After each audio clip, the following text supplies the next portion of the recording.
Assalamualaikum warahmatullahi wabarakatuh. Salam sejahtera untuk kita semua. Halo para peserta didik hebat Kota Tangerang. Bagaimana kabarnya? Semoga sehat selalu ya. Tetap menjaga kebersihan dan semangat selalu dalam menggali ilmu. Sebelum mulai belajar, biasakan membaca doa ya. Baik, mari kita belajar bersama pada Ilmu Pengetahuan Alam tentang pola interaksi dalam ekosistem bersama saya, Kak Dian Wardana dari SMP Citra Kasih. Materi ini termasuk pada kompetensi dasar 3.7, yaitu menganalisis interaksi antara makhluk hidup dengan lingkungannya serta dinamika populasi akibat interaksi tersebut. Kemudian kompetensi dasar 4.7 yaitu menyajikan hasil pengamatan terhadap interaksi makhluk hidup dengan lingkungan sekitarnya.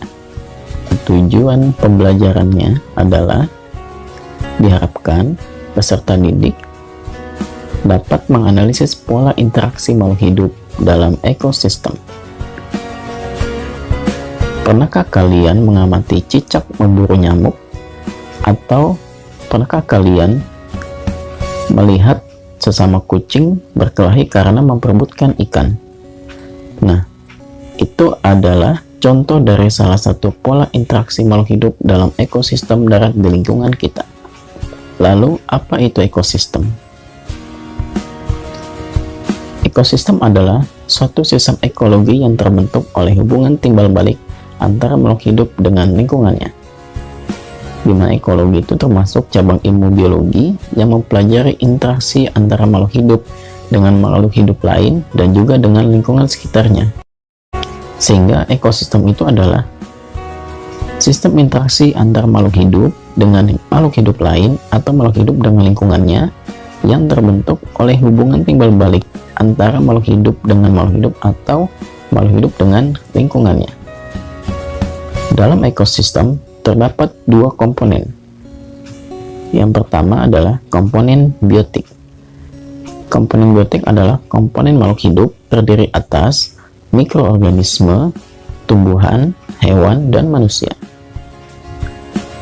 Komponen yang kedua yaitu abiotik yang terdiri atas tanah, air, udara, cahaya, dan suhu, di mana akan terjadi interaksi baik antara komponen biotik dengan komponen biotik, atau komponen biotik dengan abiotik, atau komponen abiotik dengan biotik. Interaksi antara makhluk hidup dengan makhluk hidup yang lain. Interaksi makhluk hidup dengan makhluk hidup yang lain dapat terjadi melalui rangkaian peristiwa makan dan dimakan untuk mendapatkan energi. Nah, jaring-jaring makanan ini merupakan kumpulan dari berbagai rantai makanan dalam satu ekosistem. Energi yang dimiliki pada makhluk hidup dapat dilihat pada piramida makanan. Piramida makanan menggambarkan tingkatan tropik. Topik pertama yang memiliki jumlah energi terbesar dimiliki oleh tumbuhan sebagai produsen. Tingkatan tropik yang kedua dimiliki oleh hewan pemakan tumbuhan atau herbivora sebagai konsumen tingkat 1. Pada tingkatan tropik 3 ditempatkan oleh hewan pemakan daging atau karnivora sebagai konsumen tingkat 2. Pada tingkatan tropik yang keempat, ditempati oleh hewan pemakan daging yang kedua sebagai konsumen tingkat 3. Nah, semakin ke arah puncak piramida makanan, maka sebetulnya terdapat penurunan energi. Dan jumlah energi paling banyak ada pada tumbuhan, sedangkan paling sedikit ada pada konsumen tingkat 3. Mengapa demikian? Karena setiap makanan yang dicerna oleh hewan tidak seluruhnya terserap. Hanya sebagian kecil yang terserap menjadi energi. Lalu bagaimana pola interaksi makhluk hidup dalam ekosistem? Setiap makhluk hidup yang ada di dalam ekosistem selalu berinteraksi satu sama lain. Karena dengan adanya interaksi, maka ekosistem dapat berjalan dengan seimbang. Tapi dalam ekosistem itu, interaksi yang dilakukan memiliki bentuk, hubungan, dan tujuan. Apa saja hubungan yang terjadi dalam sebuah ekosistem, dan bagaimana bentuk polanya serta dampaknya? Terdapat 5 bentuk pola interaksi dalam ekosistem. Yang pertama, ada netral. Yang kedua, ada predasi. Yang ketiga, ada simbiosis. Yang keempat, ada kompetisi. Dan yang kelima, ada antibiosis. Nah, kelima bentuk pola interaksi dalam ekosistem merupakan interaksi antara makhluk hidup dengan makhluk hidup yang lainnya. Pola interaksi yang pertama yaitu netral. Netral atau netralisme adalah hubungan antara makhluk hidup berbeda jenis yang tidak saling mempengaruhi meskipun makhluk hidup tersebut berada dalam habitat yang sama. Contoh netral adalah ayam dan kucing, atau ayam dan domba, atau katak dan ikan. Keduanya merupakan bentuk interaksi yang tidak saling mempengaruhi atau tidak saling menguntungkan atau tidak saling merugikan karena memiliki jenis makanan yang berbeda. Yang kedua, pola interaksi dalam bentuk predasi. Predasi adalah bentuk interaksi antara predator atau pemangsa dan mangsanya atau disebut prey pada suatu ekosistem. Contoh predasi yaitu singa yang memangsa zebra atau burung elang yang memangsa rubah. Peristiwa ini juga bisa dikatakan peristiwa akan dan dimakan, di mana pemangsa mematikan buruannya terlebih dahulu secara seketika. Setelah itu, mereka memakan hasil buruannya. Selanjutnya yang ketiga adalah simbiosis. Simbiosis adalah pola interaksi atau hubungan antara dua organisme yang berbeda. Simbiosis terbagi menjadi 3. Yang pertama, simbiosis mutualisme. Simbiosis mutualisme adalah hubungan antara dua organisme yang berbeda yang saling menguntungkan. Contohnya adalah lebah dan bunga. Lebah mendapatkan sari dari bunga, sedangkan bunga mendapatkan bantuan dalam penyerbukannya.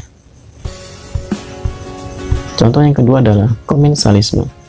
Simbiosis komensalisme adalah hubungan antara dua organisme yang berbeda, di mana organisme yang satu mendapatkan keuntungan, sedangkan organisme yang lainnya tidak mendapatkan keuntungan atau tidak mendapatkan kerugian, atau dengan kata lain tidak terpengaruhi. Contohnya adalah tumbuhan pakis rusa dan pohon mangga. Tumbuhan pakis rusa mendapatkan cahaya, sedangkan pohon mangga tidak mendapatkan apa-apa. Dan simbiosis yang ketiga adalah simbiosis parasitisme.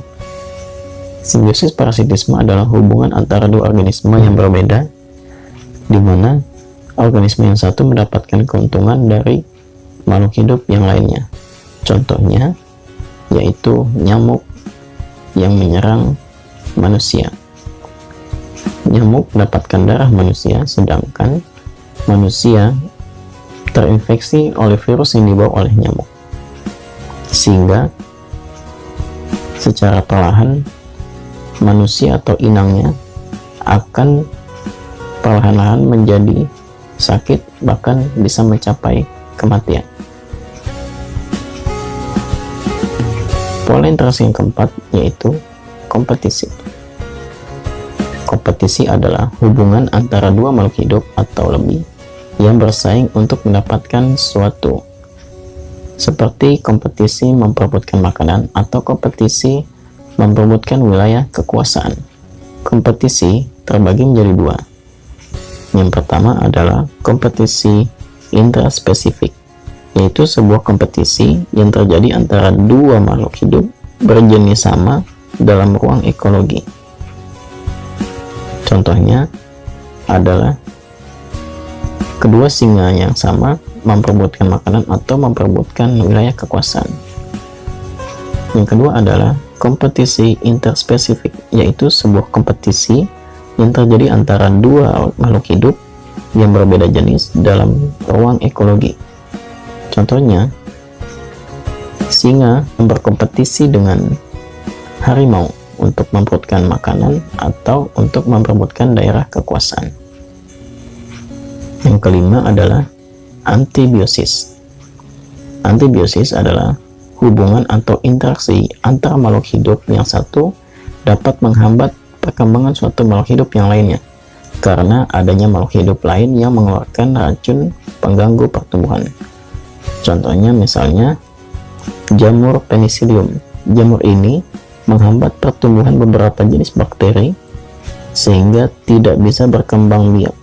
Contoh yang lainnya adalah gulma yang menghambat pertumbuhan tanaman di sekitarnya. Berikut adalah sebagai latihan, perhatikan gambar jaring-jaring makanan dan analisislah.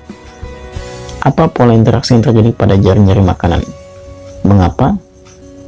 Dan apa perbedaannya dengan simbiosis parasitisme? Latihan yang kedua, silakan analisis kembali dengan memperhatikan gambar jaring-jaring makanan. Apakah yang akan terjadi jika populasi tikus, belalang, dan ular berkurang? Dan perhatikan gambar piramida makanan.